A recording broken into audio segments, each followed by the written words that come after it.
Yo, what's going on, beautiful people? We are back with another episode of Respect the Game podcast. My name is Edward, which always comes from a great, brilliant decision from my mother to name me after my father, who is a great man.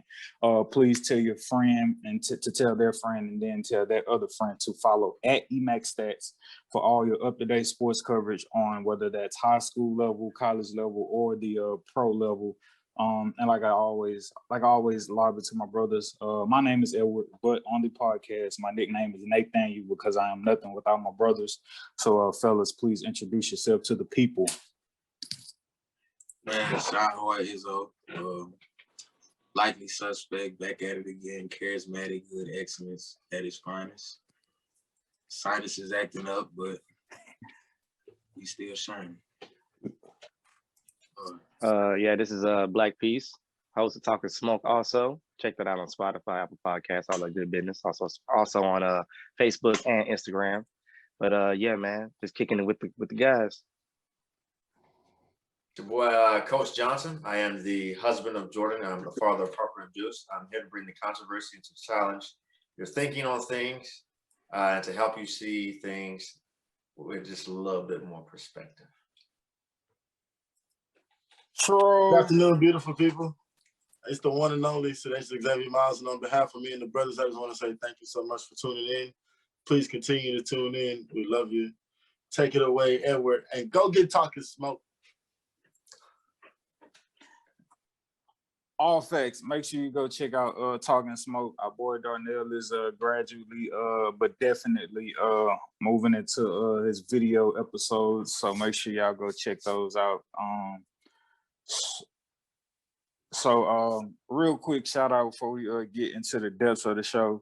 I want to shout out on Twitter. Follow him at Set M Rogers. I believe he's had by far the funniest tweet you could have possibly came across as it relates to Baylor defeating Gonzaga 86-70 to win their first national championship in the basketball program history. And so obviously throughout this entire season, Gonzaga has not lost. They were, I want to say 31-0, and was hoping and wishing to have and finish with a perfect season. But people had Baylor as the underdogs going into that championship game, and Baylor pretty much like handled Gonzaga from start to finish. And Seth M. Rogers had, I think, the tweet of the entire game. He said, Gonzaga, that AAU team that hasn't played that hood team yet, referring to Baylor. And if you know AAU basketball and you know like those clean cuts teams, you know, this, you know, all about the fundamentals and you know what I'm saying? It's, oh man, they're beating everybody. And then they meet that one hood team. It's like, run them out the gym. Athletes everywhere. Right, exactly. Athletes everywhere. So yeah, man, we're gonna shout you out on the podcast, man. That was a legendary tweet that it really should be framed somewhere.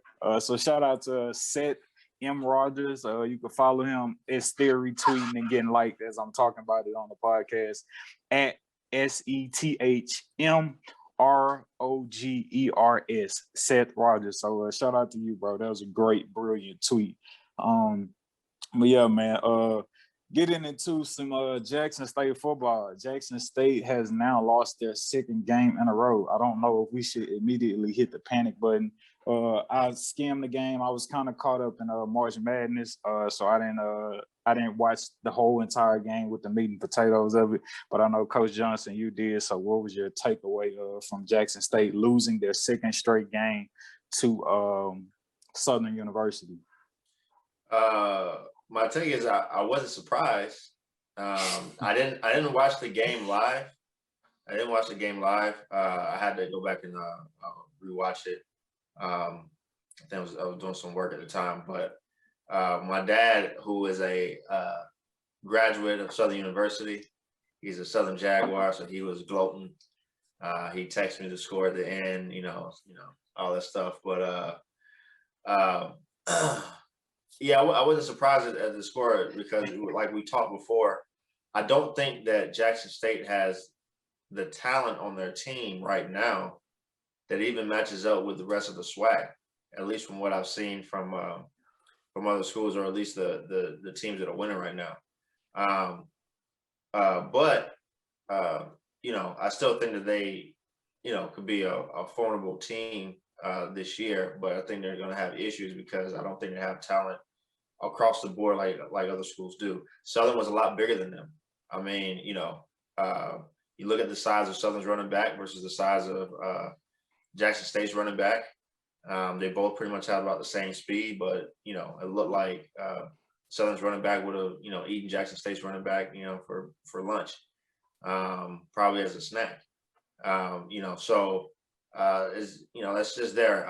Other than that, though, I know I've been very critical of Jalen Johnson, the quarterback at Jackson State. I think this week was actually his best game.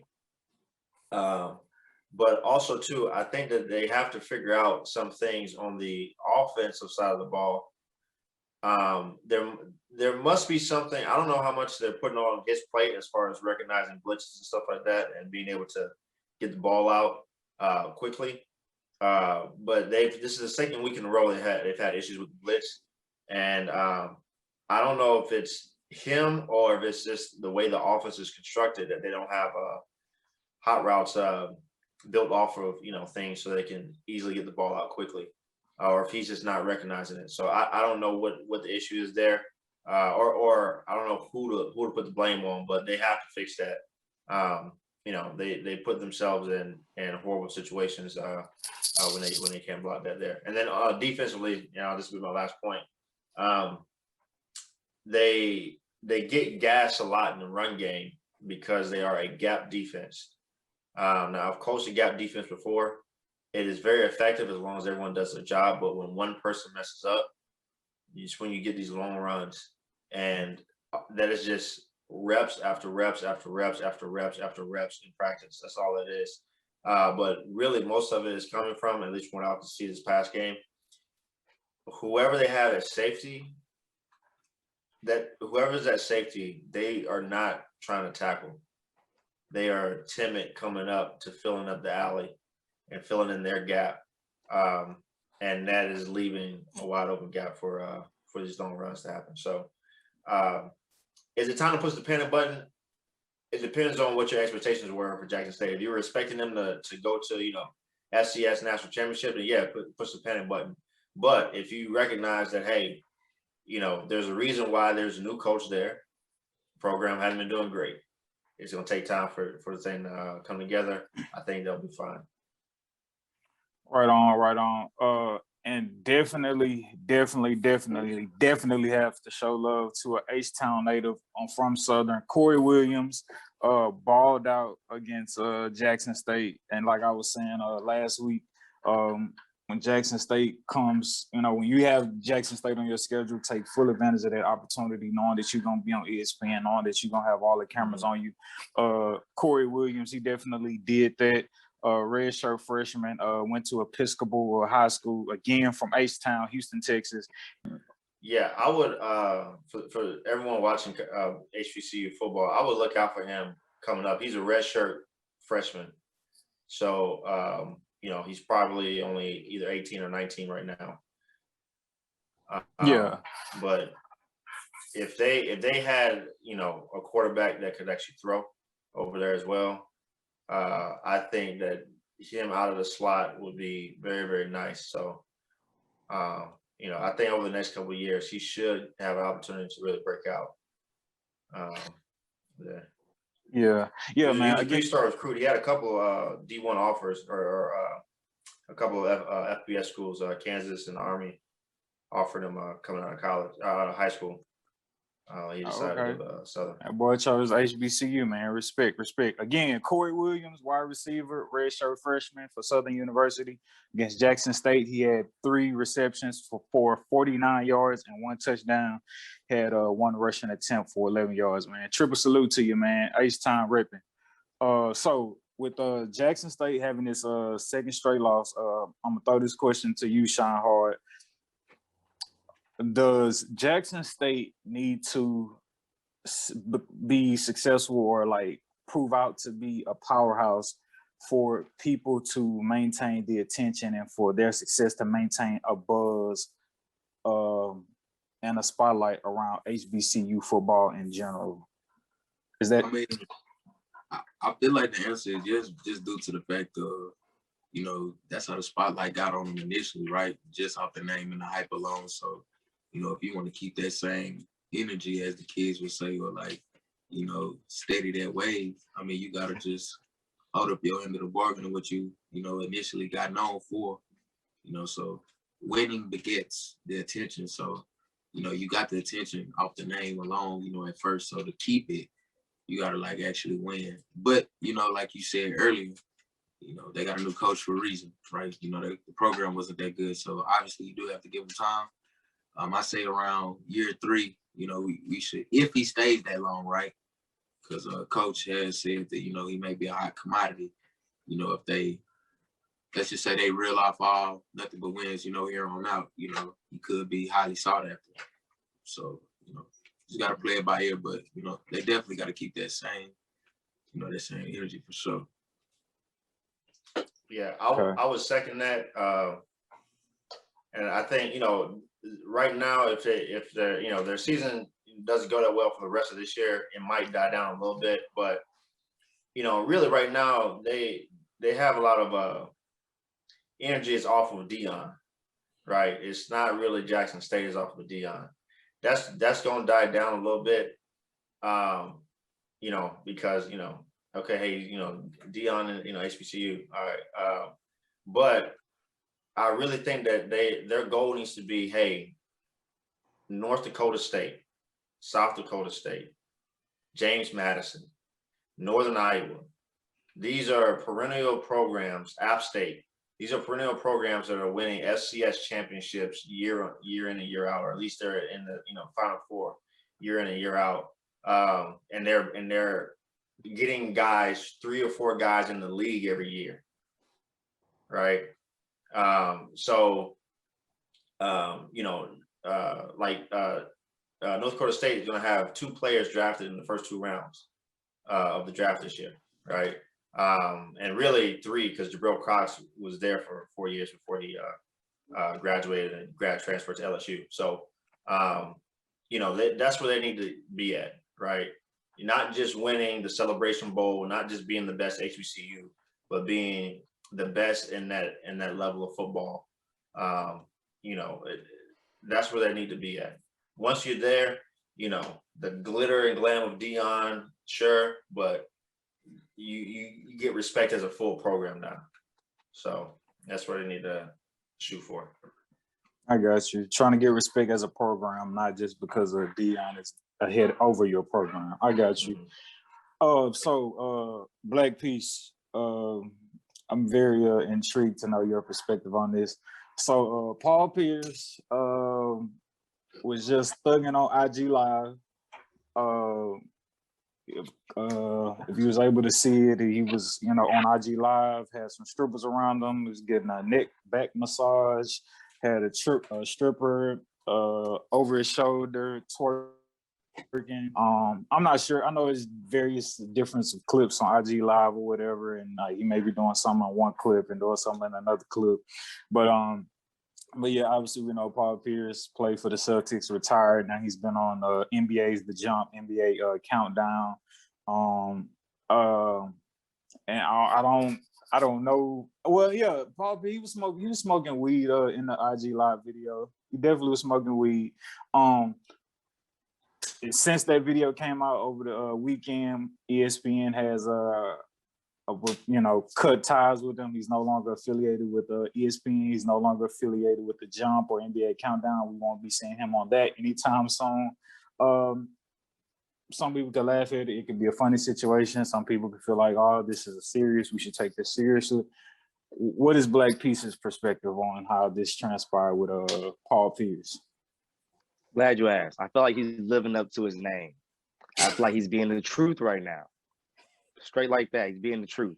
At the end of the day, I feel like he's the type of dude that is smarter than the average bear. And I say that to say he know he gets played a lot. to the left when it comes to ESPN and the NBA in general. You know, they like to flash the whole LeBron spoiling his retirement and all this kind of business and all that kind of good stuff. And I feel like he's getting tired of getting bullied to where he just did some fucking type shit. Like, you know what? I'm kind of over the whole, you know, playing the quiet guy and defending myself all the time. I am an NBA champion. I am I have records of my own. You know what? Fuck it. I'm gonna live like how I want to live. He knew at the end of the day, getting on live, smoking weed and, have big booty hoes in the background, that's gonna put things in jeopardy. He knew that. So I felt like he was kind of like just on some suicide type shit as far as the whole broadcast thing. I think he's a pretty smart guy. He just knew, like, you know what? I kind of want to go out on some G shit because everybody else like think, poke fun at me. You know what? I'm gonna go out the way I want to go out. So I'm gonna go out Paul Pierce, the truth style, and I'm just gonna sign out like this. Because at the end of the day, as you seen the tweet, he wasn't stunting nothing. He wasn't worried about nothing. You know what I'm saying? He just was like, you know what? It is what it is. I'm gonna keep winning regardless. Even if I'm losing, and it looks like I'm losing, I'm still gonna find a way to win. So I feel like it may have opened up more doors for him. But at the stature that he's at, he's not worried about a blemish on his career or his legacy. He is the truth, and so he lived up to his name, the truth. Well, I second that wholeheartedly, like word to word, syllable to syllable. Like, yeah, exactly. Nigga was kind of like pussy in a lot of people's books beforehand from the perspective of, hey, you ain't Kobe. In the words of Draymond Green, like, like you don't get in a retirement situation like that. And he received a lot of flack for that, but man, he definitely gained some respect. He almost gained a fan in me, man. Almost. I respect Paul Pierce, though. Live, I gotta hear what you think about this situation. Nah, bro, we don't talk about Celtics where I'm from, fam. I ain't gonna y'all can have this one. Y'all can have this one. Bro, he retired, dog. No. That's like saying, hey, didn't he play for the Lakers? Retired from being a Laker. Nah, he never played. He never played for the Lakers. Paul Pierce is Brooklyn, Celtics, and the Clips. Was there anybody else am I missing? He didn't play for Washington? Yeah, in Washington. Yep, he did play for Washington. He showed did. Yeah. Why did I think he played for the Lakers? Okay, so they say he played for the Clippers. So he's in LA. Okay. No, he's from Inglewood, I believe. Am I mistaken? Oh, okay, or he's from New York? Yeah. No, he's from California. He's nowhere near from New York. Yeah. I know he's from the hood. That's all I know. What you was gonna say? He showed it. He reminded us. I just scanned through the video. I don't see why ESPN would let him go for that video. I mean, here's what I. There had to be something else, and then they just using this as an excuse. One of the things that I try to pay attention to is like ESPN isn't its own. It may appear to be its own entity, but it's like it's at the end of the day, bro. It's still a family program. Yeah. Moving on. So yeah, but I mean, okay, I get that. Okay.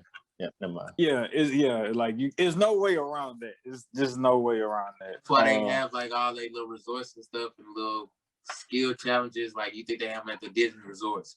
It's not by accident. Yeah, so yeah, you can't allow ESPN. You can't allow anyone working with or for ESPN to paint ESPN in that light because it's going to be a direct reflection on like this is what you letting motherfuckers do. So right. Yeah. So yeah, man. That's that on Paul Pierce. I guess. I mean, but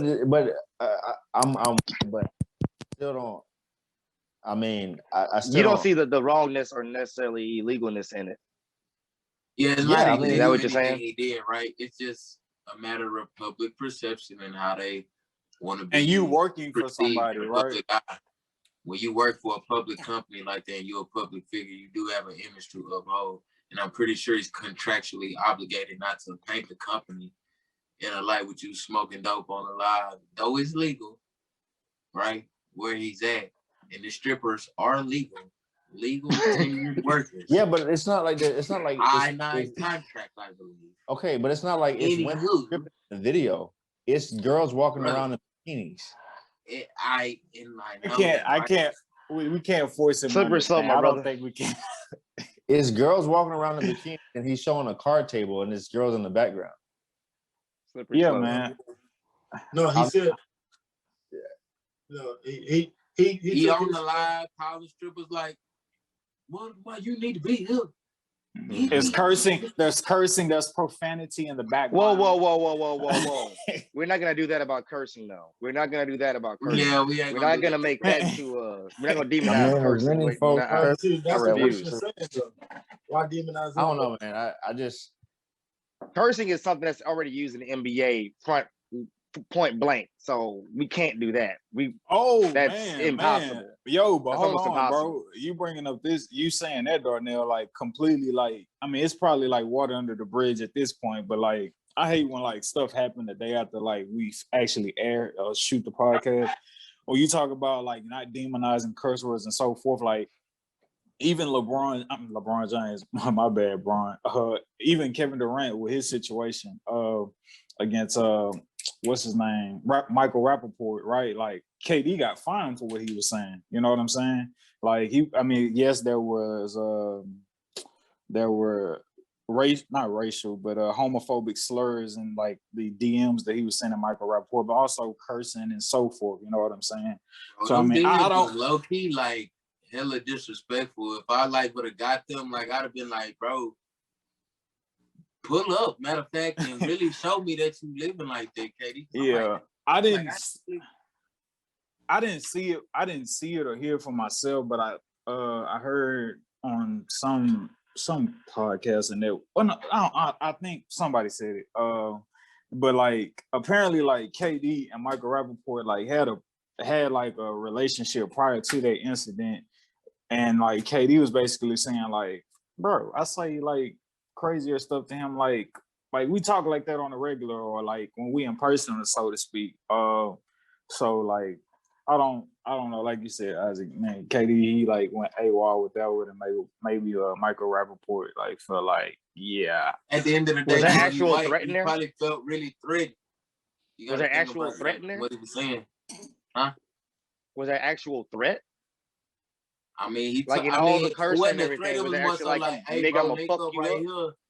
Link up with me, whoop at their address, like, bro, I beat the shit out you, like, real That's shit. a threat technically. So the fine, understand that. But cursing, whether it's playful or not, that's actually technically a threat. But cursing, no, you can't demonize. Back to full circle it. You can't demonize cursing from athletes. I wouldn't even give no energy to that. Yeah, we're not demonizing cursing. Next, we ain't that sensitive on this podcast. It's pushing shit.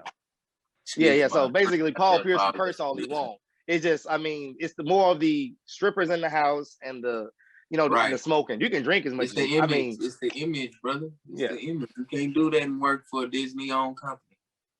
Sorry. Yeah. And you black already, you got a thin rope, legend or not. You're black, brother. You black. You know what I'm saying? It's hard. It's fucked up out here. Damn. Yeah, I'm looking back at some of these the DM. I'm like, damn, KD. Like that's what I'm saying when I'm like, that's what I was saying. Like this threatening, then I can see him getting fined. I'm gonna have to pull up and really see what you're talking about, bro, because you talking to me like I'm a hoe. Yeah. That's fine. I get that. But like, yeah, you can curse all you want. I can call you a bitch as long as I'm gonna fuck you up, bitch. It's all thing that matter. Yeah, man. Yeah. But moving it along, man. So I might be a little long-winded with this one, because I just want to make sure like I'm taking my time and I really give the listeners who may not be up on everything, try to give them like the full scope of what's been going on. So last week, the MLB decided to take away the All-Star game in the state of Georgia. Well, it was going to be hosted in Atlanta, so the MLB decided to remove it from Atlanta because there was an uproar with the new state bill that has been passed in the state of Georgia, which many believe, or some believe, that it is encouraging voter suppression, right? So like, all right, so if this is causing an uproar, what is this like bill actually consisting of? So I mean, you could go, find comment yourself, but here's just a few things that the bill is doing that was recently passed in the state of Georgia, that led to the MLB taking away the All-Star game in Atlanta. So the new voter legislation in Georgia, it is requiring people to have a photo ID on all absentee ballots, right? And so that's just one. Then you have it is deemed a crime, illegal, to be giving out food or water to people who are standing in long voting lines, whether at, around the time of elections. And we know, like, this past election, voting was, being heavily pushed. And you seen long lines and people standing in line. And so it is deemed against the law to in the state of Georgia to be trying to give food and water to people who are waiting in line to vote. However, on the other side of that, unless you are like an elected official of like that particular polling station, you yourself, if you're working within the polling station, you can go out and issue out water. But if you're just some random person coming up trying to help, the bill declares that is illegal and something you cannot do. And then also the bill is it is limiting the placement of ballot drop boxes. So kind of just restricting like all the access that people have to just like drive by, drop a ballot into a box, right? So what's the like why is there hysteria around it? So the governor of Georgia is Governor Kemp, right? And so his reasoning for now declaring voter ID on absentee ballots is due to beforehand. It was let me make sure I'm reading it right.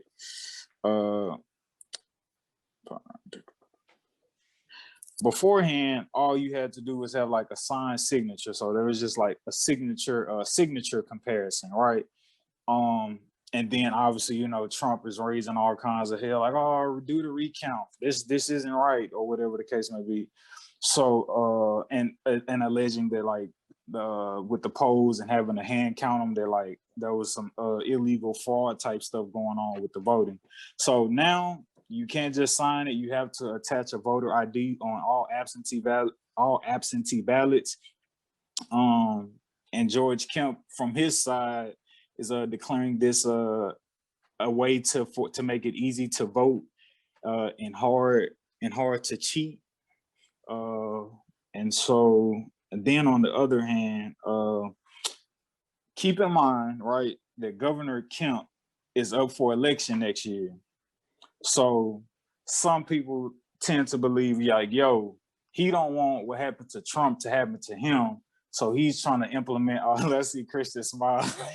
So he's trying to implement these laws in place. So when it's his time to, be up for election, he don't get kicked out how Trump got out, because you got all these people coming in doors, and whether it's absentee or whether, they don't have to have any voter ID or whatever the case may be, like, y'all ain't finessing me how y'all finesse Trump. And so here's the last thing that I think kind of mostly stood out. Try to stay with me. I'm sorry if it sounds confusing to those who ain't really in like knee deep in the politics like that. So a big issue with the state bill, it's called State Bill 202.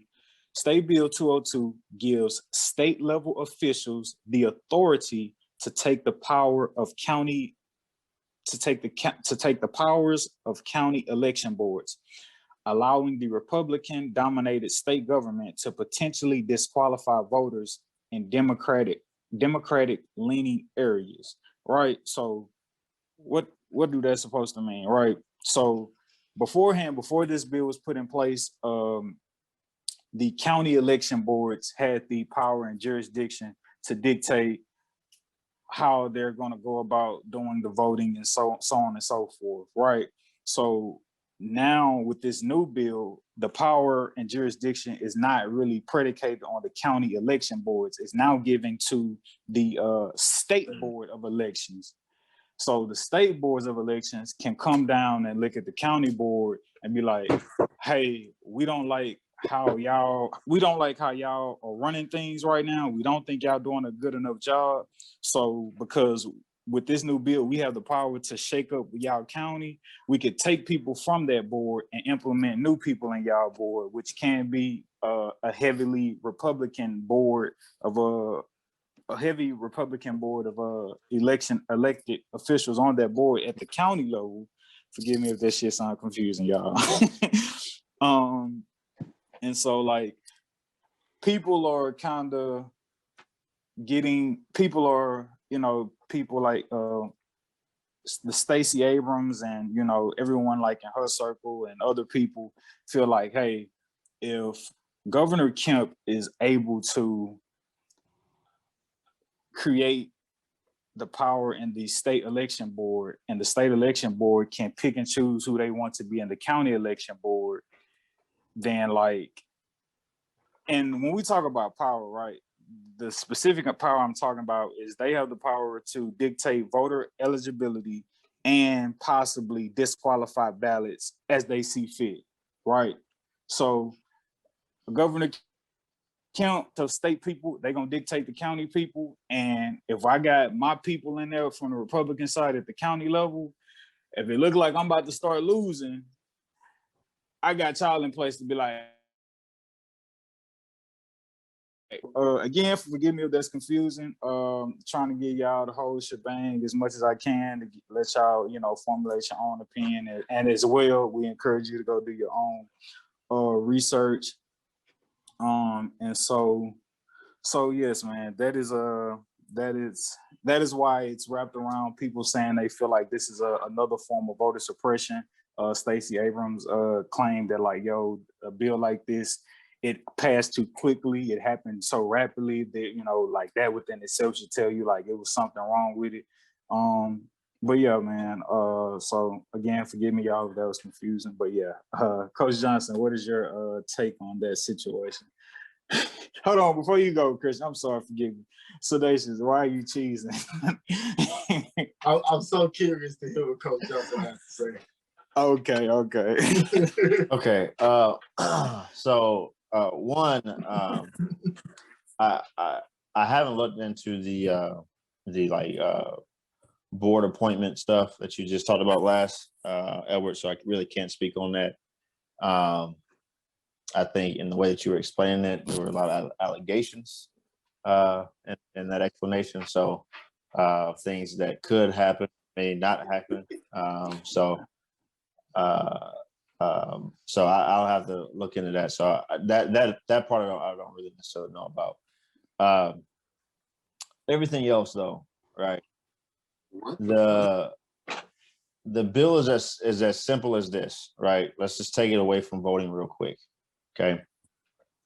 And I like the way that I heard somebody put this.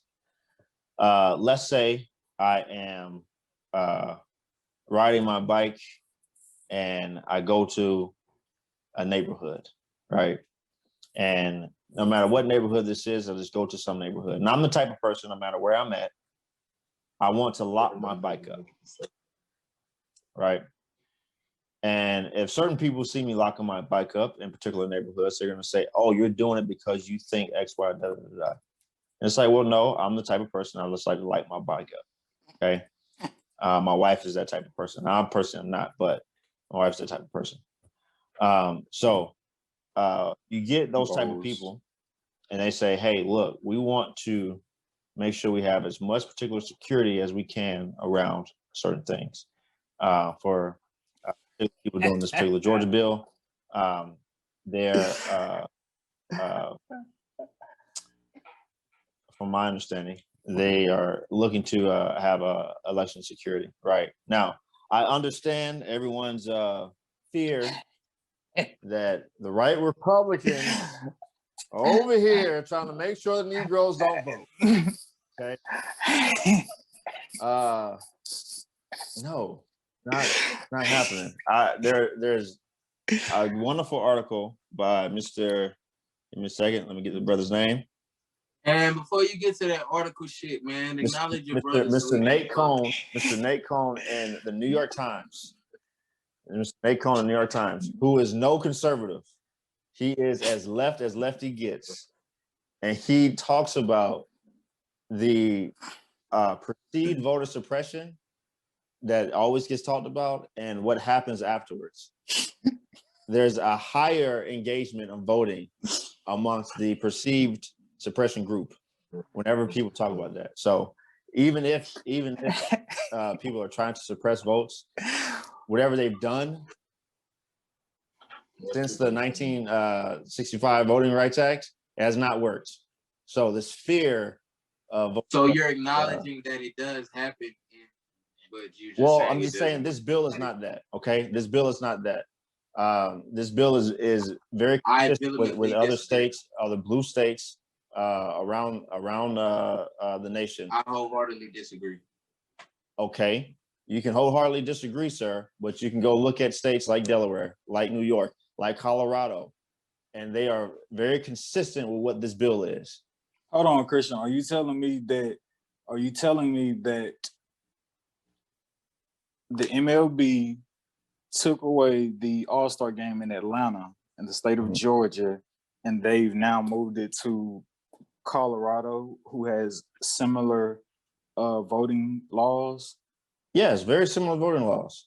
Okay, wow. Hey, in the state of Georgia, you can only early voting is only 17 days. Well, in the state of Colorado, it's 15. Hey, in the state of Georgia, you have to provide a photo ID in order to vote. Well, you also have to in the state of Colorado. Oh, in the state of Georgia, people are restricted from for handing out food. Well, also too in the state of Colorado. So I mean, I don't. Okay, so all right, so those are the same, right? However, how much attention should be put on the fact that, like, hey, Georgia, you wasn't once like this before. Mm-hmm. Why all of a sudden? And I ain't gonna lie to you, right? Mm-hmm. If they are trying to pull the wool over their eyes and like frame this as like voter suppression, because like I don't think obviously, in the beginning we was doing a presidential debate, like I think like House of Cards is not far off. Real shit though. Real. Like, yeah, so like I don't think the House of Cards is far off. And everybody out the audience, I know, Christian is a prime example of the Matrix. When the person doesn't choose is it the red pill? Or is it yeah, so he's a blue pill guy. Hold on. I'll leave that there. So. Who, me? Hold on, look, before y'all hold on, don't say that. Guy.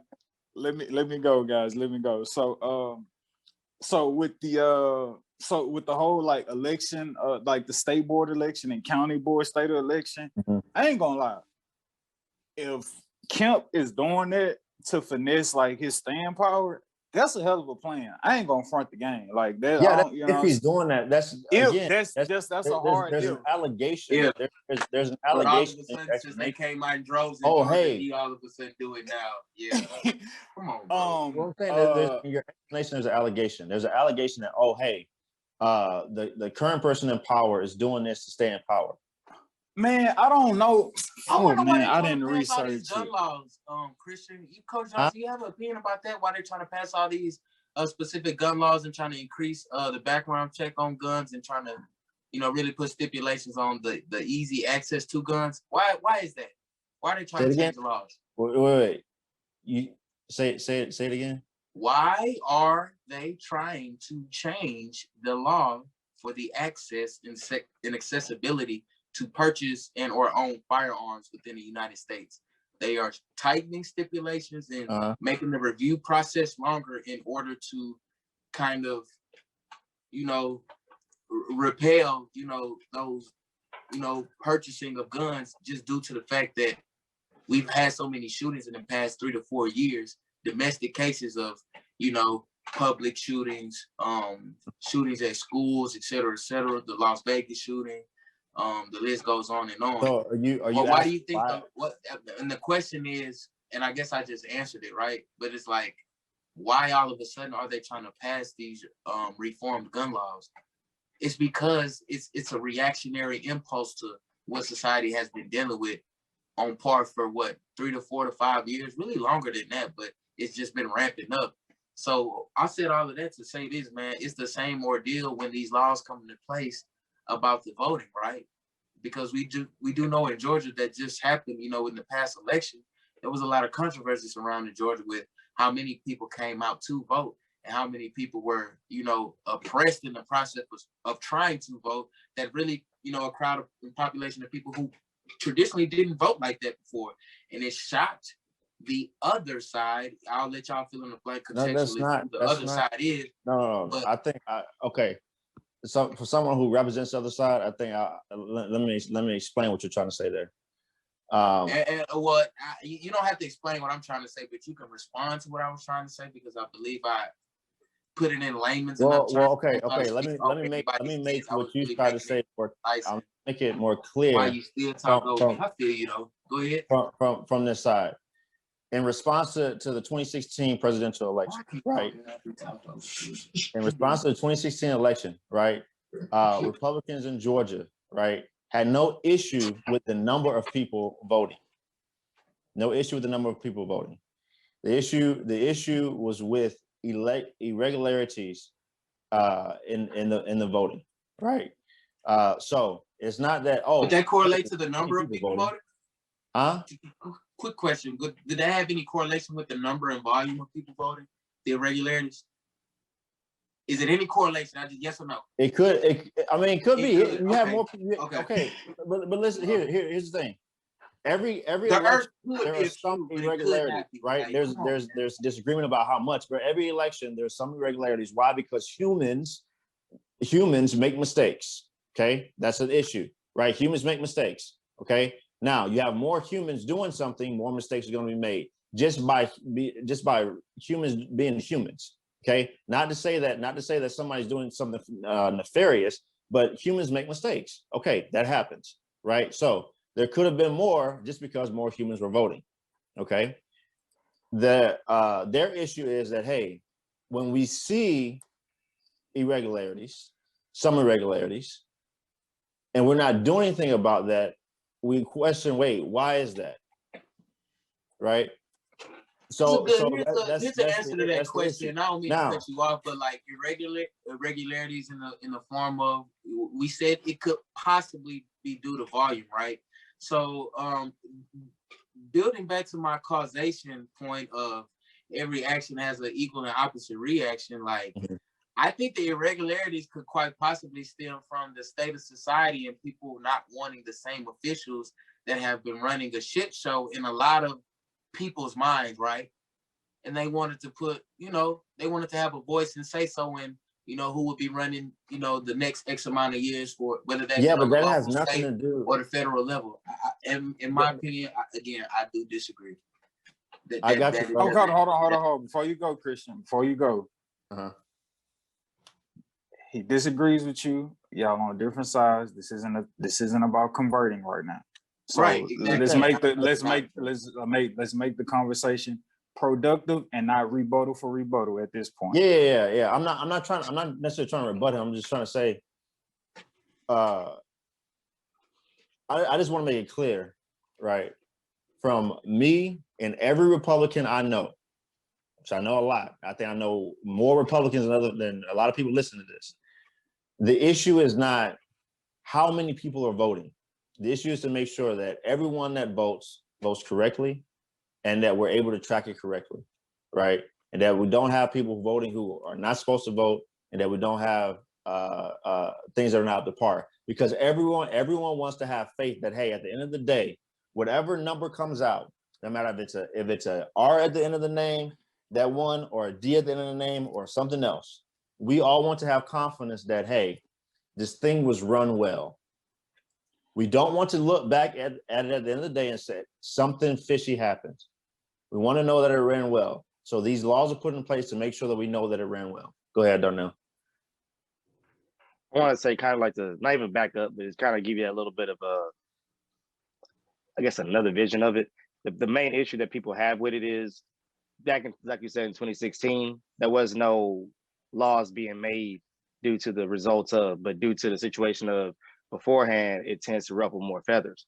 But I said that to say, hopefully I don't really lose track of the thought because I was kind of holding on while you was talking. It gets a bit fishy when it's like things don't go your way. Like me and you both have children. When our children don't get their way, that's when they act a fool. That's when they tear up shit. That's when things go left field, when they don't get their way. But when everything's all sweet and cool, it's all buttery, it's all rainbows and unicorns, it's all great. But that moment that child doesn't get their way, oh, everything has to change. I'm gonna raise hell. I'm gonna do whatever it takes to make a difference. And that's the way that a lot of people are viewing this situation. Oh, you didn't win the election. Oh, we gotta change this. We gotta change that. We gotta flip this over. Oh, hell no. We gotta go all up in the Capitol. We gotta do everything we can do just to make our point be known. But that's what we're seeing. I understand both sides, but that's just what us as the other side are seeing right there. Yeah, it's not even us the other side. I just think people like with a functioning brain that like have any capacity to cognitively think and put two and two together. In my opinion, it's pretty blatant. To Darnell's point, I completely understand. This is why Edward can back me up on this. I gave Edward y'all's side in our conversation. Did I not, Edward? Yeah, I did. I gave clearly, hey, how someone could look at this and see it. So I completely understand y'all. I think from your point though, Darnell, of hey, where's all this coming from, right? There's been arguments between Republicans and Democrats for the last 20 years about this. Every time for the last 20 years, Republicans have tried to input in election security laws, right, or what they would call election security laws, in place. Every time it's called a voter suppression law. It's called a racist Jim Crow law every time for the last 20 years, right? This one is just happening after the 2020 election. Yes, there's a lot of movement from Republicans because of the 2020 election and what they thought of as too many irregularities. But this has been going on for the last 20 years or so. So, you know, you have that there, right? But I would just suggest that everyone go and actually read every state's laws, every state, not just the red ones or the blue ones, every state's, not just Georgia's, and tell me how many racist states, if Georgia's bill is racist and Georgia's bill is trying to suppress voters, how many other states are trying to suppress voters? You would probably come out and say maybe 43. So if 43 states are trying to suppress voters, then we have an issue. Yeah, nigga, we racist. The fuck? We live in America. Like, that ain't news. This is America. Shit ain't news. We just getting on their ass now because it's, again, you're a likely suspect. Why now?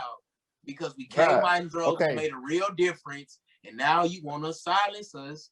That's what it seems I want to add this too, and talking about Shawn Kemp, forgive me, listeners, I don't know exactly what it was, but when he was in the position of governor and Stacey Abrams was going up against him, he did something where it took away polling stations or whatever. He was the Secretary of State, right? Which means that he had control of like the election rules and stuff like that, right? So he running the same play, bro. Right. So he oversaw elections as the Kemp running the same play. So what he did though, prior to the election, right? He did what every state does, right? He went through the voter rolls, right? And if there was inactivity for whatever amount of time, right? People who were registered to vote, he took them off of voter rolls because they hadn't had activity for whatever the amount of time was, right? That was called voter suppression.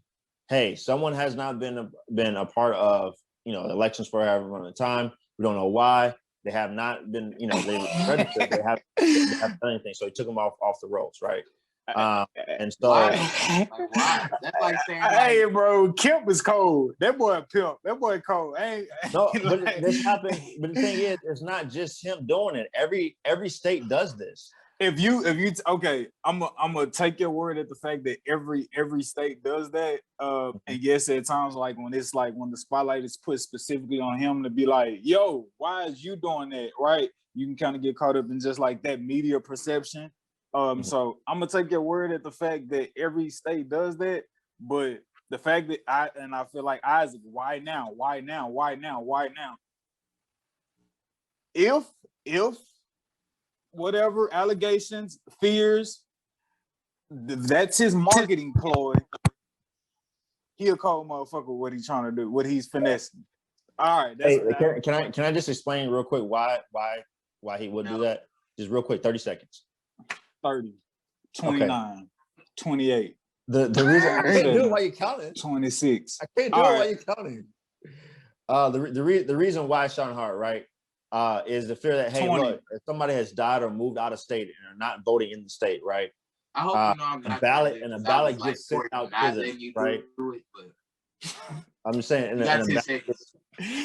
and a ballot gets sent out to them, right? That person could now technically a vote could come from that person. I mean, can I explain it or not? Edward, real rap, bro. You gotta start it over. I'm really trying to listen to what my man is saying. You gotta start 30 seconds over, bro. You gotta get it out, dog. Uninterrupted, Christian. Give us the short term, please. Okay. The reason why you would do that, if there's non-activity for however number of years, whatever, right? There could have been someone who has died or moved out of the state, right? And the state is now expecting that, hey, we might get a vote from this particular person, right? Well, if that person has died or moved out of the state and they're not there to vote, but we do get a vote from that person, right? Then, hey, that's right there is election fraud. So there's an opportunity for election fraud. You didn't say that initially. You just said he was taking people out for inactivity. Again, you're making another argument. That's bullshit. Good job, Christian. I just said why. You asked why. No. You said you said want to explain shit. He didn't want it. But I understand you clear. I understand you clearly. You good, Statius? I understand. I understand you clearly. Real quick though. Go ahead. It ain't gonna be long. I promise. But why not just make a law? Bro, you programming the question on, Darnell. No, it's really just to leave it out there to like, boom. You ain't gonna answer it. Like it's just a crazy. Well, go ahead. Go ahead. I mean, the people want this, man. They Jesus Christ. It's fine. Resist. Yes, we are. So, all right. So, is there something you want to ask today, or you just want to listen to Christian talk? No, because I thought Darnell had a question, right? Darnell does. It's open up too long. Y'all open up too long, bro. People, do they got extra questions? You know him already. Oh yeah. So all right. So just a footnote. Obviously, the MLB isn't the only team who's ever like tried to take away one of their marquee games out of a city or remove it from a state because of legislation, particular laws, or for whatever other reasons, right? So obviously you had the NBA move the All-Star game in 2007 from Charlotte due to the civil rights protection of gay and transgender people, restricting, not giving those people equal rights.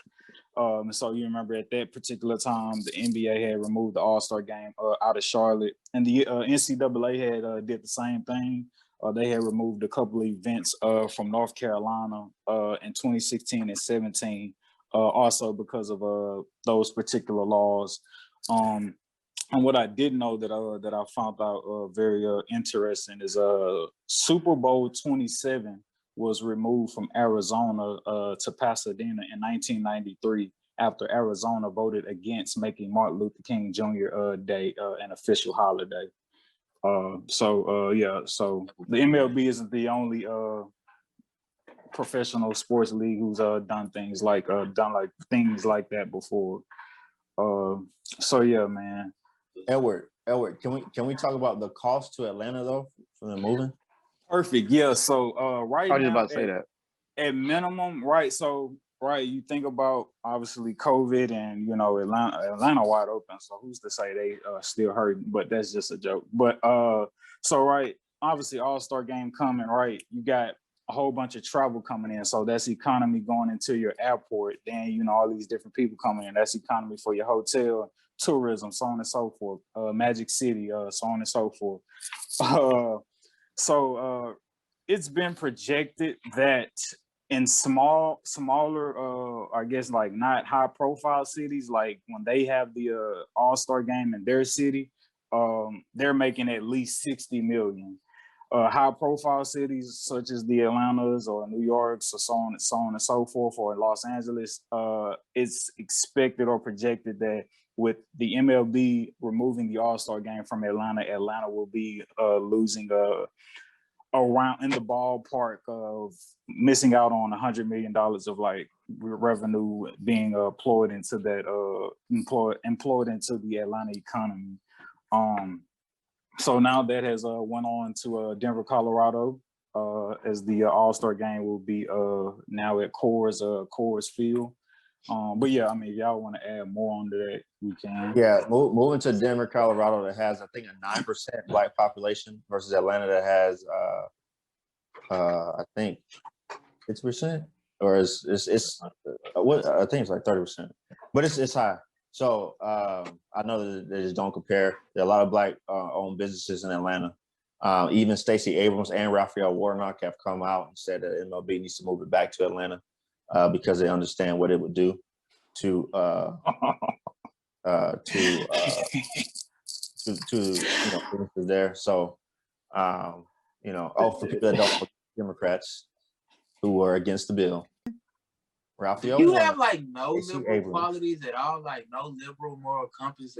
Like I get it, you're a conservative, but like even me, like I would consider myself to be conservative liberal. Yeah, like I am, bro. Like I know me, but like damn, you just like you almost like a right-wing fanatic, almost like Rush Limbaugh Jr. Well, hey, if you are a conservative liberal, yeah, then compared to you, I am a hard right-winger compared to you. That's why I nodded my head. All right, E, moving on. To talk about the money. I mean, I'm not trying to insult you. Trust me. If I would have felt insulted, we all know. But yeah, but I'm saying from the conversations that we've had, right? I think, I mean, the only thing conservative about you would be, well, I mean, two things. It would be like your business acumen and your faith. So, but like when it comes to politics, I've never heard you have like a conservative. I have a more conservative moral compass. I did state that. That's what I was thinking. But I said like you, like coach, you're like just hard right. No in between. Pause. I'm just saying, like that's crazy to me.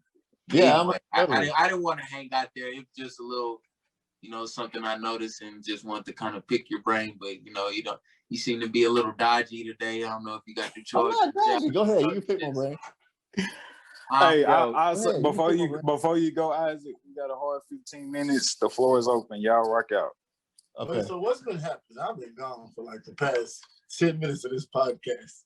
So Darnell never got his question out clearly, right? No, Darnell never got his question. Huh? Darnell I let something else to say. Oh, stop doing that. What do y'all niggas talk at one time? Isaac. I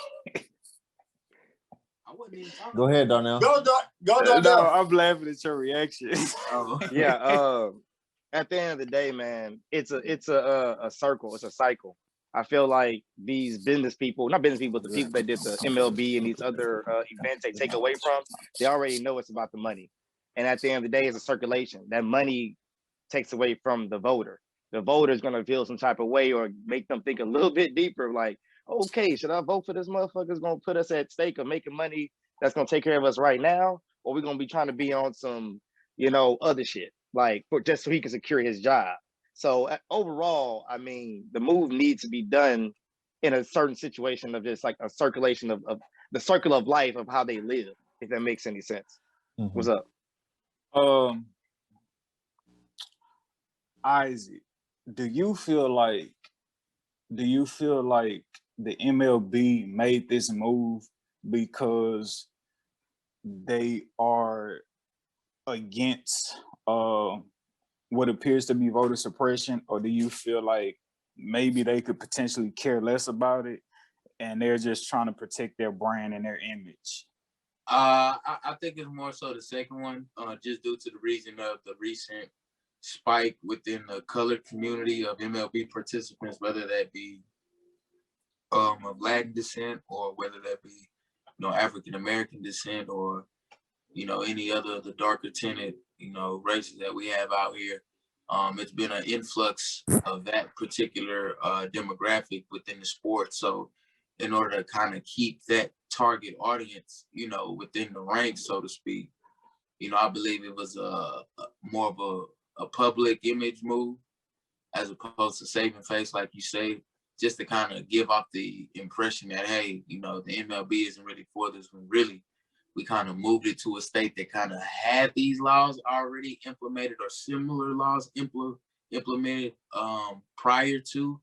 But since the public isn't really, in the know about that, and Georgia's taking all the heat, we're just gonna do it, right, in order to seem proactive on the social justice side, So yeah. I was and y'all could just touch off this statement that I'm just thinking about in my head. It's such like a slippery slope, or maybe it's like a damned if you do, damned if you don't, because yo, man, y'all got the damn MLB in the damn city where they just passed these laws and this voter suppression. It's like, all right, well, I guess we'll take this $100 million we could have gave Tab, maybe some of it to the Black community. I guess we'll take this elsewhere. And it's like, but how about we rethink that, right? So like, do y'all think that could have been a situation where the MLB was just like, hey, we see what y'all are saying, but hey, our perspective on this is like, we want to actually take the money that's going to be generated in this community and have it in a highly populated Black community. Like, do y'all think they could have pieced together a PR statement to say that if people would have been like, all right, then? Or do you think it was like they had to leave regardless? That's to anyone who ever want to touch on it. I think it's a big bold step out. Like whenever Nike decided that they wanted to pick up Cap, whenever they decided to do that, and that was the biggest thing that Nike could have ever done. I think this is that. I get you, Christian, and what you're saying, like that we not supposed to be alerted, but for the simple fact that Georgia, like my man said, Georgia was one of those states where it was like, okay, what the fuck is happening? Like, what's going on? Are y'all counting? Are y'all not counting? Is y'all getting votes that's people from dead? Like, what's going on over there in Georgia? And then all that's going on, and then all of a sudden you have the Republicans coming in and then making moves. You know what I'm saying? I can understand, like, if they were mixing it up to where the Republicans and the Democrats in some kind of way equally had the same kind of rights as the county official. But since it's just strictly a Republican state-ran official board, then I can't see it no way other than finicky, because it seems like that's how y'all moving. It seems like since we all fucked up this voter shit in Georgia, the Republicans took it upon themselves to feel like, okay, well, we're gonna take this, we're gonna do what we gotta do. That's just the optics. This is the way it seems. We're not saying that they're really trying to do some shit. It's just saying it's the way that it looks. It looks like y'all, like this is the voter suppression way that we've been seeing before. It's just saying that's how it looks. So right now, you got the MLB looking like, go ahead, bro. Now you finish your statement. You good. I just want to say something one day shit's done. You got the MLB who understands now we need to always be on the right side of politics. And right now, Georgia ain't looking too hot. Now, it could be not no fucked up Republican shit going on. It could be allegations. But right now, we cater to too many brown people and too many fucking Black people right now. It ain't all the way white like it used to be. Right now, our demographic is all over the place. So we need to be delicate in the way that we step. So for them to decide that they finna move the entire fucking shit out, that says to me like it's something else. They gotta feel the same way that everybody else feeling. Other they wouldn't have did shit. then I gotta ask MLB, well, why the fuck did y'all move? Exactly. I think I'm about to throw a question to you, Christian.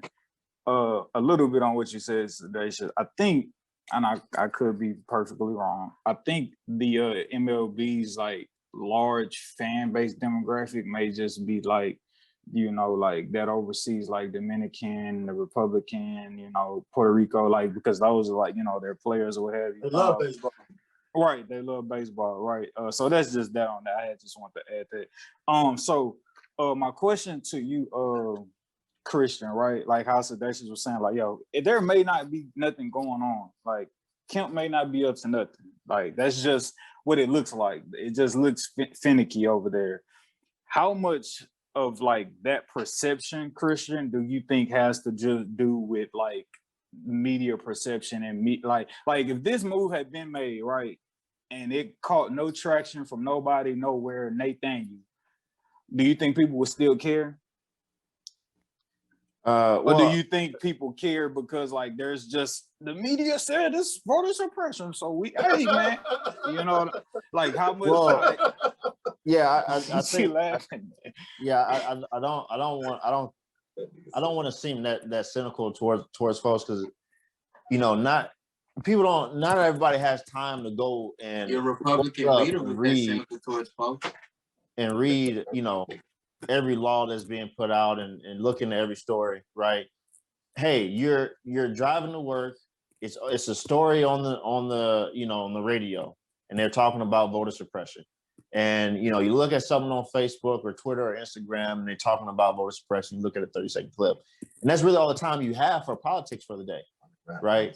And so you're only going off of the information that you have, right? So, if that's all the information that you have, then yeah, of course you're supposed to think that because it's the only information that you have, right? But the reason why I come on here and I like to talk about this stuff here is because there are not that many people, especially people that look like us, that are hearing from the other side to say, hey, wait a second, right? People are telling you this, but wait a second, right? And so there's a chance now for somebody to hear this question. Oh wait, maybe I need to go look back in there. So it's just people just need to just you can only go off the information that you have. But to Sedacious' point about the MLB, I may be one of the only conservatives in America right now that is I'm actually not even mad at the MLB. I am big on private companies doing whatever the F you want to do, right? And I'm about you getting your money. Okay. I am against the Ted Cruz's and the Republicans in Congress talking about if you go woke, you go broke, and talking about taking away the antitrust protections that they have. I'm completely against that. It's a private business that gets to choose whatever they want to do, whatever's going to help them make the most dollars, right? I am 100% with that. So if they decide, hey, look, the way the tide is rolling, in order for us to protect our dollars, we need to go to Colorado. Fine with me. I think you did it for a dumb reason, but hey, if that protects your dollars, that protects your dollars, right? The same with Nike and Cap, right? A bunch of conservatives came out against that, But at the end of the day, hey, who buying the most Nikes? It's a lot of black folks buying Nike, and a lot of black folks are down with Cap. So Nike made a business decision. Okay, so I am for businesses, trying to protect their businesses. So, I'm with that. No, we good. Yeah, straight. No, we started. I think that's it, bro. All right, man. This is what you call the Respect the Game podcast, ladies and gentlemen. As you can see, any given episode, we can get on deep into politics, and we use that with the perfect balance of talking sports. That is why you want to come back and listen to us, because we're going to give it to you all. Real quick notion, just off the top of my head, when everybody else and their mother comes out reacting to whatever the verdict of George Floyd, whatever the